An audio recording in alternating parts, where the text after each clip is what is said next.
You looked at the maneuver, oh, you got it right there. Yes. So maneuver cruise, Yep. anytime you see that green text, maneuver cruise is 3 things.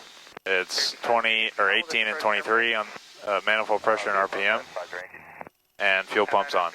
So that's the third thing you want to remember is you got to have the fuel pumps on for all these maneuvers. Okay.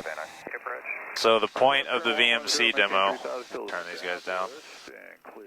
The point of the VMC demo is to demonstrate how you would recover if you started to feel the incipient loss of control, of directional control, or what we call the VMC roll.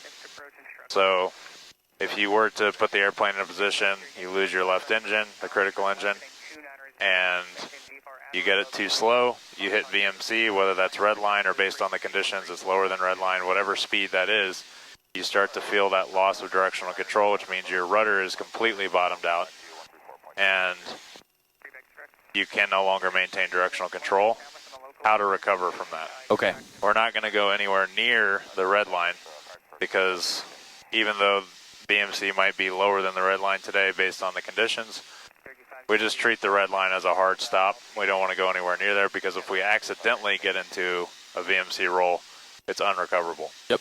So we don't. That's why at least I don't go anywhere near the red line. I think that's smart. What I like to do is we start at the blue line and then we'll bleed off the speed 1 knot per second. And then when the speed gets like roughly halfway in between the two, then what I'll do is I'll kick the rudder. So I'm going to simulate that loss of directional control by, you're going to be holding the right rudder to maintain directional control. But then I'm going to kick the left rudder to simulate that VMC roll.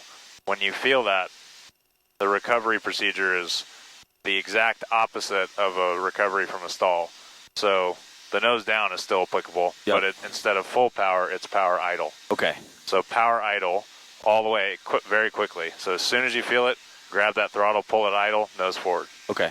Regain airspeed back to the blue line, and then slowly introduce the power back on the operative engine. Right. And then hold blue line to maintain best single engine rate of climb. Okay.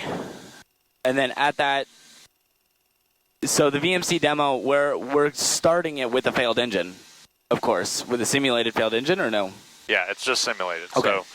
So you're going to do it yourself. I'll just do it to begin, to just show you how it's done, and then you can do it. Okay. So the way that I like to do it, start off at maneuver cruise, you're 1823. Let me pick a heading. Let's do 240.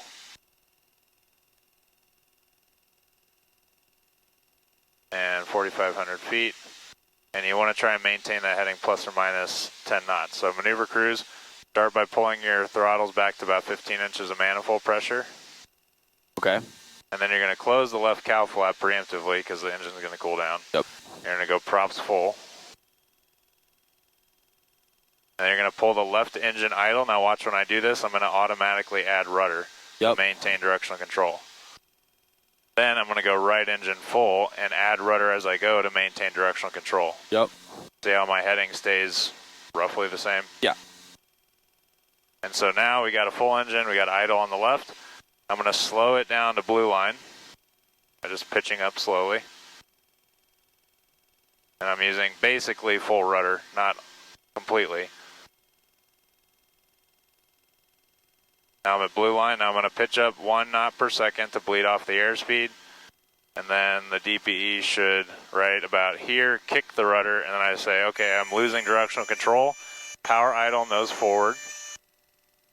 Regain airspeed to blue line. Add rudder as I go. And it's fine if we go a little bit above blue line, but then we're going to pitch back up to blue line and maintain blue line to maintain our best single engine rate of climb. I gotcha. And notice my heading didn't deviate more than 10 degrees. Yep.